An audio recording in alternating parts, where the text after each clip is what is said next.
リップルで通じるの著者、ムンチャン作家が準備してくれた順序でございます。仮想通貨と私たちの未来を聞く時間を持ちたいと思います。盛大な拍手でお迎えください。큰 박수로 받으시기 바랍니다.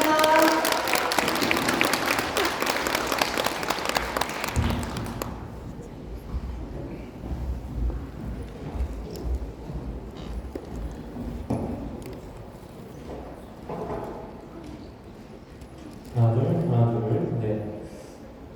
네, 방금 소개받은 문창훈 작가고요. 저도 이게 포인터가 조작이 안 돼가지고 저도 이렇게 손을 빌면은 넘겨주시면 감사하겠습니다. 넘겨주시겠어요?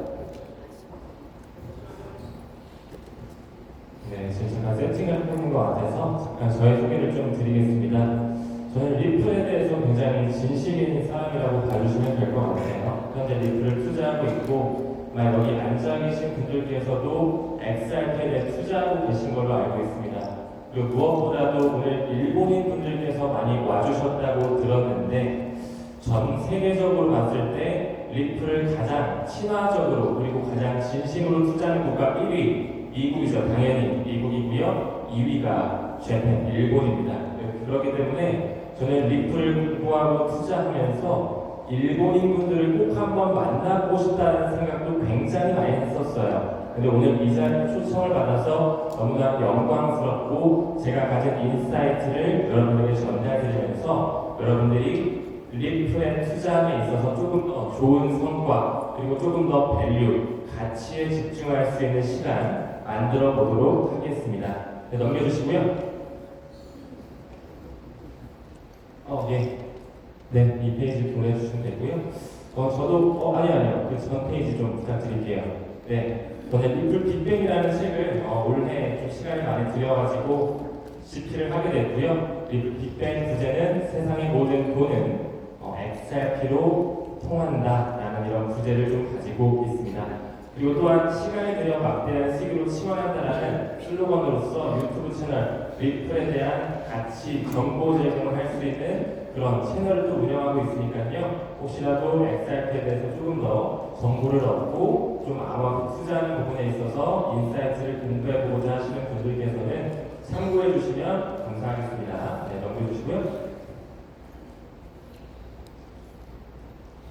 네, 앞서 안유아 교수님께서도 이제 강연 때 말씀을 해주셨는데 점점 모든 것이 연결되는 시대로 가고 있죠. 그렇죠? 웹 1.0에서 웹 2.0으로 가고 이제는 웹 3.0의 시대를 우리가 준비하고 있는 과도기적인 시기에 놓여 있다. 이렇게 좀 말씀을 드리고 싶어요. 그 부분에 있어서 두 가지 핵심 요소가 첫 번째 바로 블록체인이고요. 두 번째는 여러분들 잘 알고 계신 AI라고 하죠. 인공지능이 되지 않을까 이런 생각이 좀 드네요. 아까 예시로 잠깐 드렸었는데 지금까지 우리가 웹을 통해서 여행 계획을 A코스, B코스를 일일이 찾았다고 하면 인공지능을 탑재해서 이제 내 나이와 성별에 맞게 내 취향에 맞게 모든 것을 추천하는 게 바로 웹 3.0이라고 이해해 주시면 됩니다. 나에 대한 맞춤형 솔루션이라고 봐주시면 되고 이제는 결제가 뭘로 이루어질까요? 암호화폐로 이루어지게 다른 마이크를 쓰겠습니다. 하나, 둘.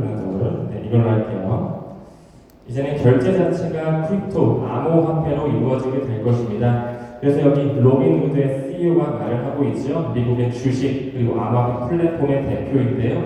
이제 슬슬 금융에도 암호화폐, 그 크립토, 블록체인을 탑재하면서 기존 금융 대비 굉장히 저렴하고 수수료가 쌀 뿐만 아니라 굉장히 빠르게 금융시장 자체가 변한다. 이렇게 좀 봐주시면 좋을 것 같습니다. 그리고 세계를 지배하는 3대 신용평가사가 있죠. 첫 번째 무디스, 피치, 그리고 스탠다드 퍼스, 여러분들 S&P 500 지수로 잘 알고 계신 S&P가 있습니다. 그 중에서도 무디스는 또 이런 얘기를 하죠. AI 그리고 블록체인이 금융시장 자체를 완전히 변화시킬 것이다. 이걸 넘겨보게 되면 아마 여러분들께서 지금 투자하고 있는 리플은 미국의 하나의 회사이죠. 거기서 만든 하나의 블록체인, 퍼블릭 블록체인이 바로 XRP 렉처라고 하는 하나의 생태계입니다. 그리고 금융망에서 돈을 이동할 수 있게끔 B2B 결제를 하기 위해 만든 하나의 소프트웨어가 리플 네트워크고요. 그 안에서 네이티브 코인으로 쓰이는 게 지금 여러분들께서 투자하고 계시는 XRP라는 코인입니다. 이 개념부터 정확히 잡으시면서 왜 기존 금융 생태계에서 리플을 쓸까? 왜 지금 BIS, IMF, 월드뱅크와 같은 국제기구에서 계속적으로 뭔가 프로젝트를 단행하면서 금융망에 블록체인을 넣으려고 하는지 오늘 그 부분에 대해서 리플과 어떻게 연결되는지 결론을 좀 드리도록 하겠습니다. 지금 현재 SEC 위원장이죠. 지금까지 리플사는 약 4년 동안 립도 속을 단행해 왔어요. 그렇죠? 지금 여기 앉아 계신 분들 기분이 굉장히 좋아 보신다고 아까 교수님께서도 말씀하셨는데 아마 리플을 투자하셔서 기분이 좋지 않을까. 저도 좀 기분이 좋습니다. 아직까지 리플을 매도하지 않았고요. 저는 개인적인 생각으로 조만간 빠르면 이번 달 늦어도 내년 1분기 안에는 2017년, 18년도의 전고점이죠. 한화 기준 약 5,000원 선, 정확히는 4,925원 돌파할 것이라고 보고 있습니다. 왜? 지금까지 4년 동안 SEC로 눌러왔죠. 그리고 약 7년의 삼각 패턴, 차트적 패턴을 이루어 보더라도 리플에 대한 폭발의 시기가 머지 않았습니다. 리플에 대해서 이제 곧 소송에 대한 완전한 마무리가 올 것이고요. 두 번째 소송고쟁거리가 뭐가 있을까요? 블랙록이 신청하는 리플의 현물 ETF, 이것 또한 빠르면 올해. 사실 저는 ETF 같은 경우는 내년이 조금 더 확률이 높을 것이라고 보거든요. 아무쪼록 리플에 대한 규제에 대한 명확성뿐만 아니라 금융기관이 리플 쪽으로 돈을 쏠 수 있는 파이프라인 자체가 머지않은 시점에 열린다는 것 말씀을 드리도록 하겠습니다. 리플 SEO 아마 여러분들께서 이름을 잘 알고 계실 거라고 생각이 드는데요. 브래드 갈링 하우스죠. 그는 야후 파이낸스의 수석 고문 출신이었고요. 실버 레이크의 고문 출신, 디지털 커런시 그룹이라고 하는 거대 금융 기득권 세력들과 유착 관계가 있는 인물입니다. 그가 올해까지 암호화폐 시가총액 5조 달러를 돌파할 것을 예측했어요. 또한 영국의 대형 금권이죠. 스탠다드 차타드, 거기서는 올해까지 비트코인 기준 10만 달러를 돌파할 것이다. 정확히 12만 5천 달러를 예언했거든요. 지금 현재 아직까지는 10만 달러까지 못 왔어요. 그렇죠? 1억 4천만 원 언더에 있단 말이에요. 저는 개인적으로 이번에 네 번째 반감기 슈퍼사이클 충분히 올해 연말과 내년 1분기 안쪽으로 비트코인 글로벌 포모를 만들어내는 엄청난 폭발이 나올 것이다. 하지만 아까 교수님께서 말씀하신 것처럼 항상 리스크가 따르기 때문에 과거서부터 일론 머스크는 미국이 점점 파산으로 나아가고 있다고 이야기한 바가 있죠. 그 글로벌 세력들은 항상 암호화폐에 아무것도 관심 없는 사람들, 정말 옆집 아저씨, 어디 가는 지나가는 회사원, 지하철에서 업비트를 모든 사람들이 보는 그런 글로벌 포모의 시기를 만든 다음에 많은 사람들이 빚을 가지고 암호화폐 쪽으로 돈을 뿌릴 때 갑자기 시장을 붕괴시켜 버립니다. 그렇기 때문에 여러분들께서 내년에, 특히 2025년에는 반드시 탐욕을 절제하시면서 분할 매도 또한 좀 천천히 준비할 필요가 있다라고 좀 말씀드리고 싶습니다. 현재 5조 달러 아직 안 됐고 지금 현재 시가총액은 3.5조 달러, 3.6조 달러 정도 되는데 조금 더 올해까지는 이제 암호화폐 시장이 좀 훈풍이 불 것이라고 보고 있고요. 아마 일본인 선생님들께서는 이 인물에 대해서 잘 아실 것 같아요. SBI의 회장이죠. 기타오 요시타카라고 하는 회장. 그가 또 리플과 굉장히 친화적으로 움직이고 있다. 2016년도 5월 달에 SBI 리플 아시아 합작회사까지 6대4 지분 구조로 현재 계속적으로 사업을 영위하고 있습니다. 그 부분에 대한 지금 계속적으로 일본을 통해서 베트남, 인도네시아, 동아시아 지역을 연장하면서 계속 돈의 이동을 아까 언급드린 리플 네트워크를 통해 굉장히 스스로가 저렴하고 속도가 빠른 그 메커니즘을 취하고 있습니다. 그 부분은 이런대로 실제로 SBI 리밋의 공식 홈페이지에 들어갔을 때 보시죠. 필리핀, 베트남, 인도네시아 각각의 전역에서 리플을 활용한 통금 플랫폼을 쓰고 있다라고 말씀을 드렸습니다.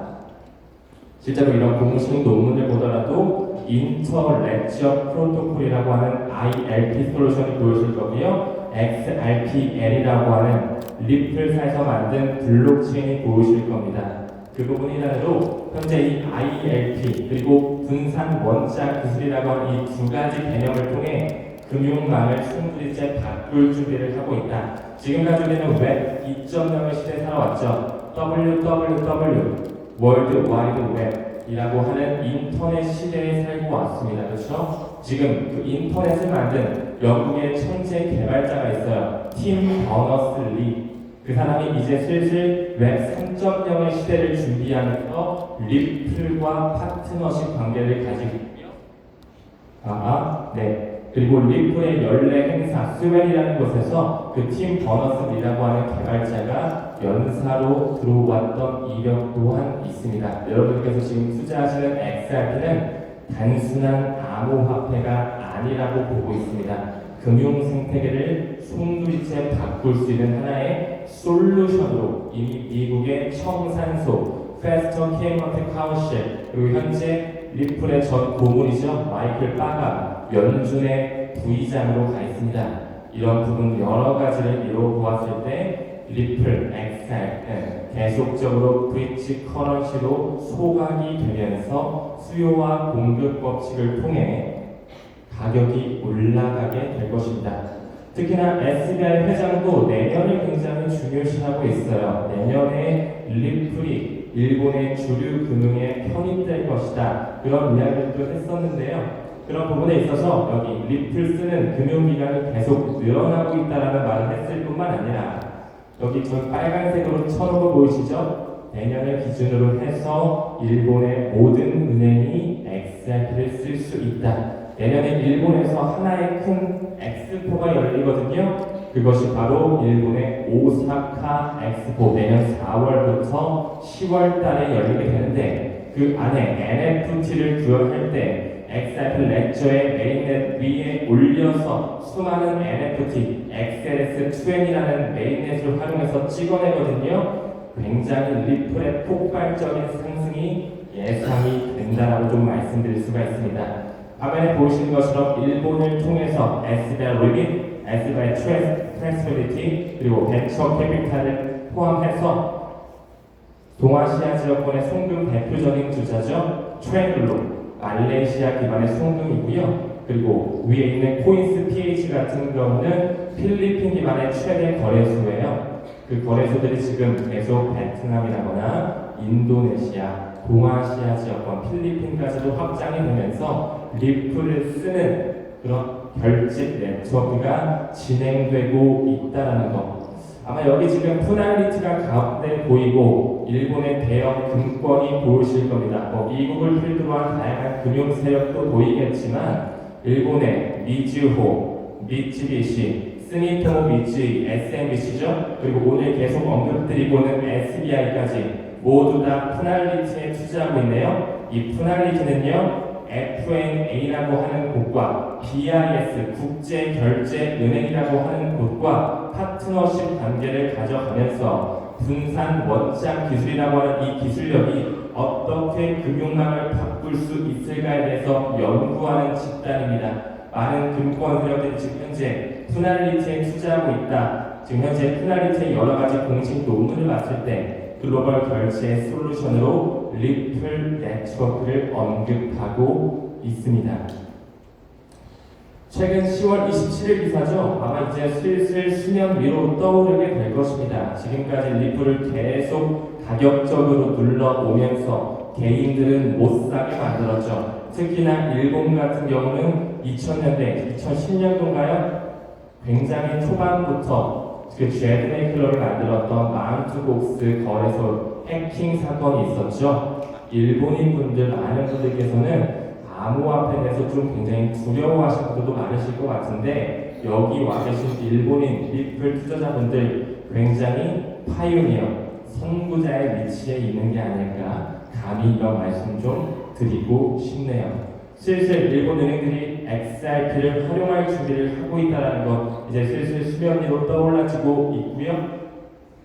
그 부분이란으로 과거부터 이 XRP 아시아와 일본의 어플리케이션 머니탭을 통해서 리플을 활용한 돈의 이동을 천천히 준비하고 있습니다. 왜 지금 일본의 은행 80%가 리플과 파트너십을 갖고 있는지 정말 그 SBI 회장 기차오 요시타카가 말한 것처럼 내년 리플 빅뱅이 정말 우리 현실로 다가오는 그런 시기가 올 것입니다. 한번 더 나가볼까요? 최근에 올해 중반부를 기준으로 페트로달러가 붕괴에 이르렀어요. 역사를 한번 되짚어보자면 1차 세계대전, 2차 세계대전, 그리고 베트남 전쟁까지 물자에 대한 공급, 구매를 위해서 많은 금들이 미국 쪽으로 유입되게 됩니다. 1944년이죠. 브레튼 우주 체제를 통해서 기억하시나요? 금 1온스당 35달러에 패닝을 했다. 조금씩 달러에 대한 위상이 파운드에서 달러 쪽으로 에너지가 마이그레이션 됐죠. 그 이후에 1971년 닉슨 쇼크 한 번 더 나가서 미국의 국무장관 헨리 키신저가 사우디아라비아에게 미국의 완전한 기축통화를 만들기 위해 우리가 아람코라는 석유 회사를 넘겨줄 테니까 모든 석유에 대한 거래를 달러로 해라. 이게 바로 페트로달러거든요. 근데 이게 역사적으로 붕괴가 됐습니다. 과연 지금 달러가 계속 붕괴되는 기점에 있는데 슬슬 브릭스 국가라고 하죠. 중국, 인도, 남아공, 러시아 이런 국가들, 브라질까지 이런 국가들이 뭘로 이제 석유 거래, 크루드 오일 거래를 하고 있냐? 굉장히 싸고 빠르니까 XRP 쪽으로 국경 간 결제, B2B, 비즈니스 투 비즈니스 돈을 이동할 때 XRP를 쓰게 될 것입니다. 지금 현재 석유 거래가 완료가 됐고요. 브릭스 국가를 필두로 해서 달러가 아닌 리플로 거래가 이루어지고 있다. 팩트상 말씀드릴 수 있고요. 사실 일본뿐만 아니라 두바이, 아랍에미레이트의 혁신 도시죠. 여기서도 지금 이제 완전히 ODL, 리플 페이먼트라고 하는 송금 솔루션을 받아들이면서 점점 전 세계로 확장되고 있어요. 여기 지금 나오고 있죠. 리플의 공식 홈페이지에서도 두바이 파이낸셜 서비스 어토리티에서 리플의 그런 송금 메커니즘 솔루션을 받아들이고 있다. 한 번 더 나가서 싱가포르 금융의 허브라고 불리죠. 세계 최대 디지털 은행 DBS라는 곳을 품고 있고요. 시가총액 1위 회사가 바로 싱가포르 은행이 가지고 있다. 그 정도로 금융에 대한 허브로 막강한 나라 싱가포르에서도 리플이 작년부터 MPI라고 하는 메이저 페이먼트 인스티튜션 라이선스를 취득했고요. 더 나아가 풀 라이센스까지 취득했다. 즉 싱가포르를 기반으로 해서 리플을 활용한 국경 간 결제가 지금 현재도 이루어지고 있습니다. 과거에 풀 라이센스까지 획득했다는 부분 팩트상 전달될 수가 있고요. 여러분 잘 알고 계시는 리플을 활용한 송금망이죠. 온 디맨드 리퀴디티. 싱가포르에서 계속 출시가 돼서 이루어지고 있다. 이미 리플의 임원 피오나 머레이가 이런 얘기를 합니다. 리플을 활용한 국경 간 결제가 싱가포르에서 50%가 일어나고 있고요. 그 이외에 아까 언급드린 두바이를 통해서 그리고 일본을 통해서 유럽 스위스를 통해서 계속 확장하고 있습니다. 이제 머지않은 시점 규제에 대한 명확성 ETF가 승인되게 되면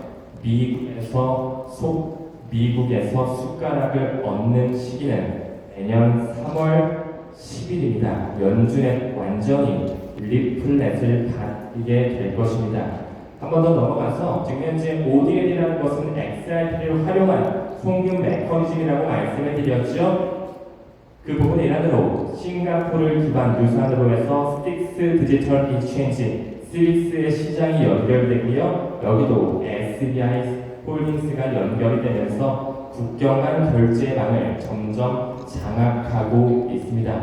실제로 영국의 대형 금권이죠. 스탠다드 차터드가 2016년서부터 리플에 초기부터 전략적으로 투자했거든요. 리플의 초기 투자자를 보더라면 여러분들께서는 더욱더 리플을 중장기적으로 가져가실 수 있을 겁니다. 스탠다드 차타르, 그리고 CME 그룹, 그리고 앤드리슨 호로이치, 미국의 최대 벤처 캐피탈 회사이죠. 더 나아가서 나스닥과 마스터카드가 투자하고 있는 디지털 커런시 그룹 또한 리플에 2013년부터 투자했었다. 리플의 초기 투자자는 그 달러의 주인장, 파운드화의 주인장, 5대 기축통화의 주인장들이 모두 다 붙어 있습니다.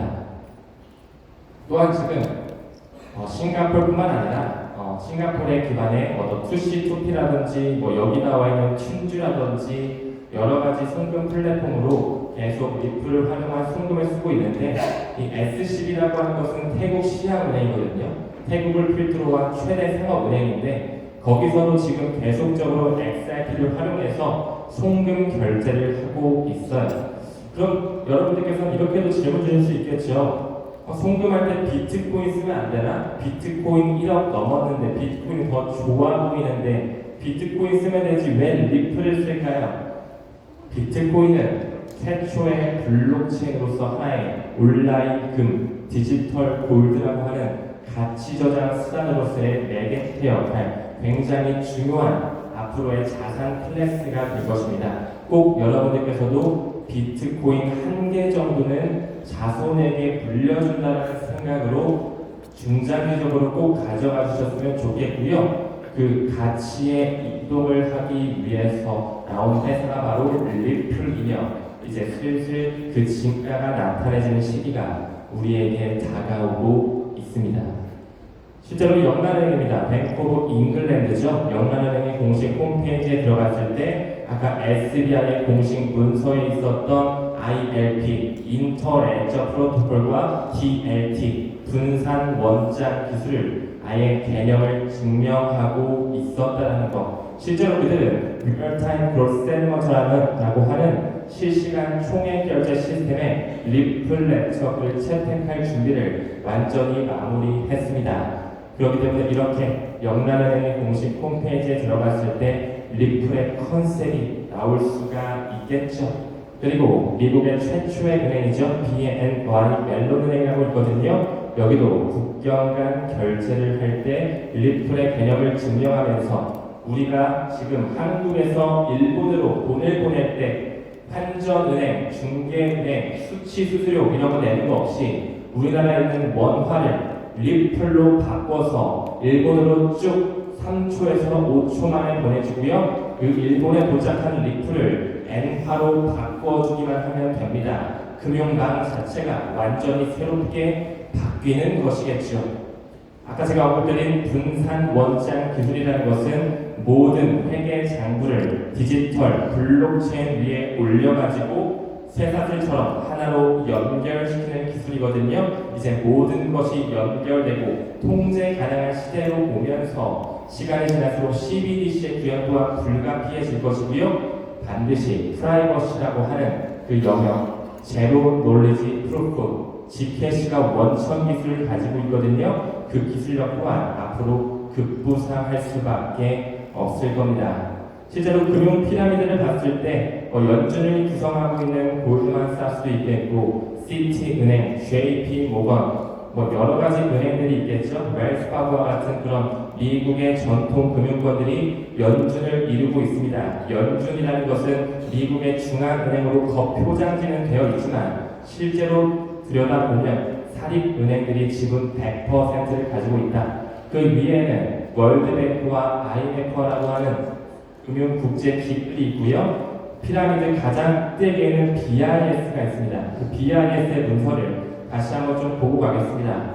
지금 이 BIS가 넘겨주시고, 이 BIS가 국제결제은행, 방금 제가 금융 피라미드 삼각형 보여드렸죠. 가장 꼭대기에 있는 그 국제기구, 우리나라에 뱅크 오브 코리아가 있고 뱅크 오브 재팬이 있잖아요, 그렇죠? 그 중앙은행들의 위에 있는 우두머리, 그 BIS에서 지금 현재 국경 간 결제를 송두리째 바꾸기 위해서 하나의 프로젝트를 하고 있다. 거기 안에 리플이 공식적으로 합류가 됐다는 것을 확인할 수가 있습니다. 이것이 바로 공식 문서고요. 저기 초록색으로 네모칸 쳐놨죠. 단 하나의 블록체인이 들어가 있고 전 세계를 아우르는 중앙은행들, 페이먼트 시스템망들이 모조리 다 등재가 되어 있습니다. 그 부분의 일환으로 오늘 일본 분들이 많이 오셨기 때문에 일본의 뱅커스 어소시에이션, 여기에는 아까 언급드렸던 일본의 미즈호, 미쯔비시 은행, 스미토모 미쯔, SMBC라고 볼 수 있죠. 그리고 리플과 합작회사까지 가지고 있는 SBI까지 모두 다 일본의 연합회를 이루고 있거든요. 이미 BOJ에서도 계속적으로 리플을 탑재하기 위해 준비하고 있다는, 이렇게 BIS의 공식 문서를 봤을 때 이게 폴스케일 CBDC 보이세요? 도매용 결제를 이동할 때 어떤 블록체인을 쓸지에 대한 정답지는 이미 나와져 있습니다. 여기에 리플의 분산 원자 기술이 언급이 되면서 코스트는 굉장히 내려가고요. 액세스, 접근성은 굉장히 높아지고 스피드는 굉장히 빠르면서 트랜스페런시, 투명성 또한 굉장히 올라가게 됩니다. when 리플이 IMF 국제통화기금 인터내셔널 모니터리 펀드와 손을 잡으면서 국경간 결제 솔루션을 지원하고 있을까요? 또한 이게 바로 뱅크 오브 재팬의 공식 문서거든요. 일본의 중앙은행에서도 뭔가 금융망의 새로운 것을 블록체인을 탑재하면서 새롭게 표준을 준수하고 있는 발걸음을 하고 있거든요. 여기 하이라이트 쳐놓은 ISO 2002가 보이십니다. 이제 모든 금융기관에서 저 표준을 준수하면서 금융망을 새롭게 바꿀 것이고요. 저 ISO 2002에는 단 하나의 블록체인이 들어가 있다. 그것이 바로 우리가 아까 언급드린 리플 네트워크라는 것을 꼭 이해하셨으면 좋겠습니다. 실제로 한국은행의 공식 홈페이지, 공식 자료를 봤을 때 이 ISO 2002에는 여러 가지 그룹이 있거든요. 그 중에서도 가장 큰 우두머리 등록 관리 그룹 안에 미국의 CFTC도 들어있고, 뱅크 오브 잉글랜드, 뱅크 오브 재팬, 뱅크 오브 코리아, 각국의 중앙은행이 들어있고요. 아까 피라미드에서 언급드렸던 BIS 국제결제은행 들어가 있고요. 전 세계를 아우르는 예탁결제원 클리어스트림, 유로클리어, 미국의 기반으로 한 DTCC 모두 다 들어가 있죠. 이제 그들이 저 ISO 2002라는 것을 탑재하기 위해서 천천히 준비하고 있는데 그 안에 저 리플 네트워크가 단독으로 들어와 있다는 게 굉장히 중요합니다. 실제로 이 R3라고 하는 블록체인 이제 기업 연합에 대한 하나의 컨소시엄이라고 봐주시면 되거든요. 뭐 R3가 있고 또 하이퍼 레저라고 하는 또 하나의 컨소시엄이 있고요. 또 이더리움 기업 연합이라고 하는 이렇게 세 가지 기업용 대자 블록체인들이 있어요. 이런 연합체들이 공존하면서 이제 슬슬 가치에 대한 이동, 도매 결제, 소매 결제, 금융망, 그리고 무역 결제 모두가 다 바뀌는 시기가 오고 있다는 것. 그 중에서도 R3의 코다 플랫폼을 BIS에서 채택을 했거든요. 결국에는 XRP를 결제 메커니즘으로 사용할 수밖에 없게끔 이미 그들이 손을 쓰고 있다는 것. 이제 일본에서도 자체 스테이블코인 XRP 레저 위에 올라가게 되고요. 이제 오늘 밤 내일 새벽이 되겠네요. 미국 리플사에서 직접 찍어내는 RLUSD 이제 정말 머지 않았습니다. 오늘이 12월 4일이죠. 미국 시간 기준이니까 오늘 밤부터 리플사에서 찍어내는 리얼 USD 진짜 달러가 나오게 됩니다. 저 RLUSD가 소각이 많이 되면 많이 될수록 실제로 많이 활용되면 활용될수록 XRP와 이더리움에 대한 소각량은 현저하게 높아지게 될 것입니다. 그리고 브래드가 하는 것은 또한 리플에 대한 현물 ETF 승인될 수밖에 없다. 지금 현 시점 미국의 카나리 캐피탈, 비트와이즈, 21 쉐어즈, 그리고 디지털 커런시 그룹 산하에 있는 그레이스케일, 락스캡 펀드 지금 ETF 전환 신청됐죠? 그 안에도 XRP가 편입되어 있고요. 미국의 자산운용사 위즈덤 트리를 통해서 지금 유럽권으로 ETP 상품이 준비되고 있다. 우리는 블랙록에서 신청하는 리플의 현물 ETF 그 총알을 쏘아 올리는 시기 내년 1분기 안에는 반드시 연출될 것이라고 생각합니다. 왜 전 골드만삭스 그리고 모건 스탠리의 투자 부문의 부사장까지 역임했었던 린다 존스가 이런 리플을 지금 구입하지 않으면 후회할 것이라는 이야기를 했는지, 리플은 초창기에 애플과 구글과 아마존의 주식과 유사하다는 것, 우리가 5년, 10년을 놓고 XRP를 투자한다면 여러분들은 반드시 부자의 반열로 올라갈 수밖에 없을 것입니다. 결국에는 내년까지 이더리움에 대한 시가총액을 넘어가며 2018년에는 리플이 비트코인 위에 있었던 것도 기억하시나요? 리플과 비트코인은 앞으로 우리가 삶을 살아가면서 더욱더 길게 가져가야 되는 자산 클래스라는 것을 말씀드리면서 오늘 강연은 마무리 짓도록 하겠습니다.